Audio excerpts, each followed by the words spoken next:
Mercredi 27 février dans Touche pas à mon poste, Cyril Hanouna s'est fendu d'une chanson ironique au sujet de l'amende infligée par le CSA à C8, suite à un canular jugé homophobe.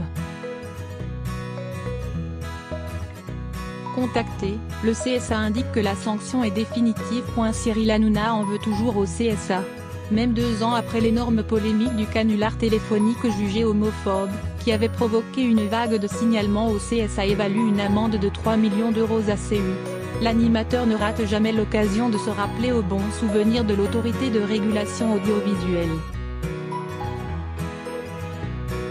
Mercredi 27 février, Cyril Hanouna s'est fendu d'une chanson dans TPMP.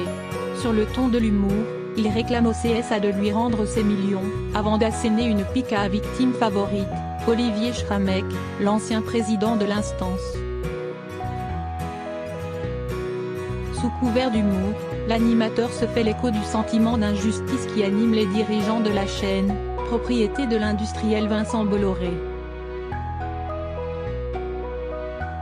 Jugée excessive par C8 dès son annonce, la sanction exemplaire du CSA est encore plus mal vécue depuis que l'association de lutte contre l'homophobie Le Refuge, principal pourfendeur de Cyril Hanouna dans cette affaire, a reconnu avoir inventé des appels de détresse d'une victime du canular, dans les colonnes de l'Express.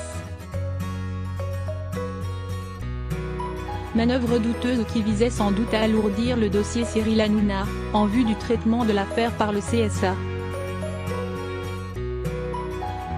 Suite à ces révélations, les dirigeants de C8 déclarent au Huffington Post attendre une modulation de la sanction, bien qu'elle a été confirmée par le Conseil d'État. La vérité est enfin révélée après qu'un important préjudice a été causé à Cyril Hanouna et à la chaîne C8.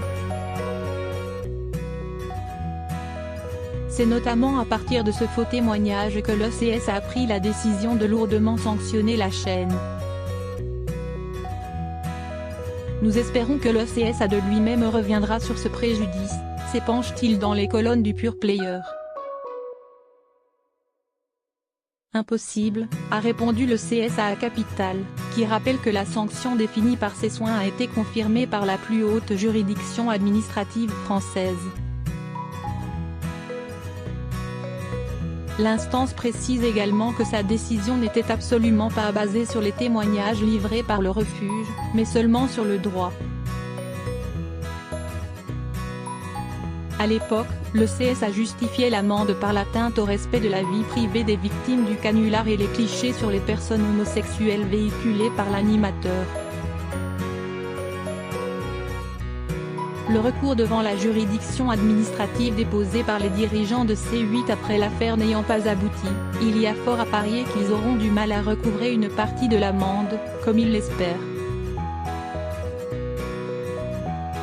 Et ce, malgré les éléments nouveaux apportés par les révélations de l'Express, qui ne changent pas fondamentalement la nature des faits reprochés à l'animateur et à la chaîne.